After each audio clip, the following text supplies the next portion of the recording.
तो आज हम एक बड़े ही दिलचस्प और शायद थोड़े मुश्किल सवाल पर बात करने वाले हैं। ये जो दोस्ती होती है, ये कभी कभी फीकी क्यों पड़ जाती है? हाँ, ये सवाल तो शायद हम सबके मन में कभी ना कभी आता ही है। और इसी पर बात करने के लिए हमारे पास मेल रॉबिन्स की किताब है द लेट देम थियरी। हाँ, उसका एक चैप्टर है why some friendships naturally fade. ये हमें थोड़ा समझाता है कि जब हम बड़े होते हैं तो दोस्ती कैसे बदलती है और कभी कभी क्यों खत्म सी हो जाती है। बिल्कुल। और हमारा मकसद यही है कि आज समझें कि ऐसा क्यों होता है और ये जो लेट देम थियरी है ये इसमें कैसे काम आ सकती है। तो चलिए शुरू करते हैं।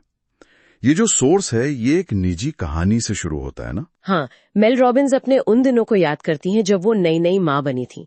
वो बताती है कि तब उनकी दोस्तियां कितनी गहरी और आसान लगती थीं। मतलब सब कुछ साथ साथ होता था। हाँ, जैसे बच्चों के प्ले डेट्स, एक दूसरे के घर आना जाना, वो एक करीबी माहौल था। बिल्कुल, एक जैसे अनुभव थे तो जुड़ाव भी गहरा था, एक अपनापन सा था। लेकिन फिर कहानी में थोड़ा मोड़ आता है। हाँ, उनकी एक करीबी दोस्त थी, वो उन्हीं की सड़क पर रहने आ गई। और फिर अचानक से मेल को लगा कि जैसे उन्हें नजरअंदाज किया जा रहा है। मतलब कोई इनविटेशन नहीं आ रहा, वो पहले वाली बात नहीं रही, माहौल थोड़ा अजीब सा हो गया। और मेल खुद ये मानती हैं कि शायद उन्होंने इस सिचुएशन को ठीक से हैंडल नहीं किया। हाँ, वो कहती हैं कि उनमें थोड़ी ईर्ष्या आ गई, थोड़ी कड़वाहट, और वो जो कनेक्शन टूटने का दर्द था वो सब महसूस होने लगा। और देखिए, यहीं पर एक बहुत जरूरी बात समझ आती है। सोर्स ये कहता है कि सिर्फ प्रॉक्सिमिटी मतलब नजदीकी काफी नहीं होती। अच्छा। हाँ, उससे कहीं ज्यादा जरूरी है रिश्ते में डाली जाने वाली एनर्जी, मतलब आपकी पॉजिटिविटी, आप कितना एफर्ट डाल रहे हैं। तो मेल की जो वो नेगेटिव रिएक्शन थी, हाँ, जिसे कंट्रोल करने की कोशिश या दूसरों से तुलना करना, हाँ, उसने शायद रिश्ते को और बिगाड़ दिया। और सोर्स एक आम गलती की तरफ भी इशारा करता है। हम अक्सर ये उम्मीद लगा बैठते हैं कि दोस्ती तो भाई हमेशा चलेगी, हमेशा आसान रहेगी और हमें हमेशा हर पार्टी में बुलाया जाएगा। बिल्कुल।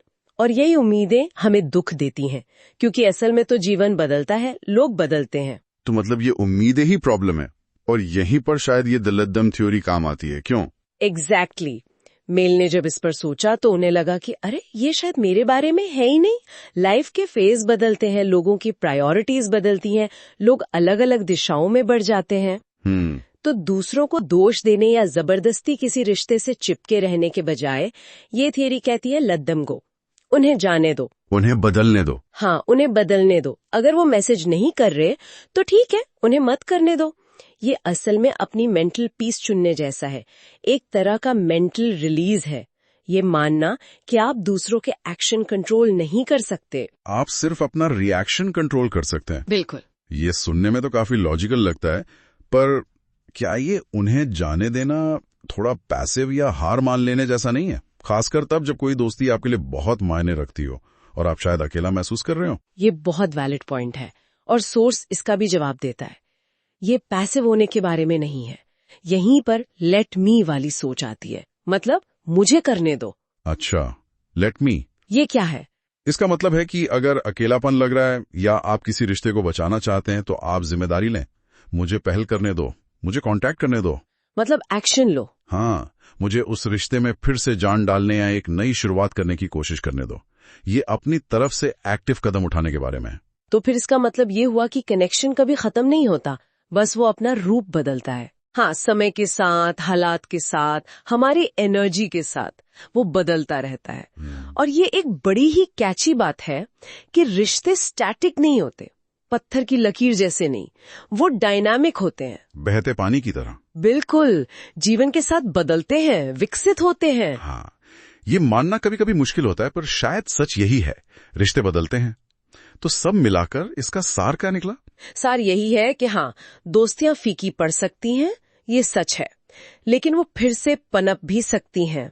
और सबसे अच्छी बात, दुनिया में अभी और भी बहुत लोग हैं जिनसे हमारी दोस्ती होनी बाकी है। हाँ, और आखिर में सोच एक बहुत ही उम्मीद देने वाली बात कहता है कि आपने अभी तक अपने कुछ सबसे पसंदीदा लोगों से मुलाकात भी नहीं की है। ये सोचना ही कितना पॉजिटिव है। बिल्कुल, ये याद दिलाता है कि आगे हमेशा नई संभावनाएं हैं। तो चलिए आज की बातचीत को यहीं रोकते हैं, लेकिन एक सवाल आपके सोचने के लिए छोड़ जाते हैं। क्या ये लेट देम थ्योरी वाकई में बस छोड़ देना है, निष्क्रियता है, या फिर ये एक्टिवली जानबूझकर अपनी मानसिक शांति चुनने का एक तरीका है? जरा सोचिएगा इस पर। सच्चाई ये है, दोस्ती फीकी पड़ती है, लेकिन वे फिर से पनप भी सकती हैं और नई दोस्ती इंतजार कर रही हैं। बस उन्हें जाने देने का साहस चाहिए और मुझे फिर से शुरू करने का आत्मविश्वास।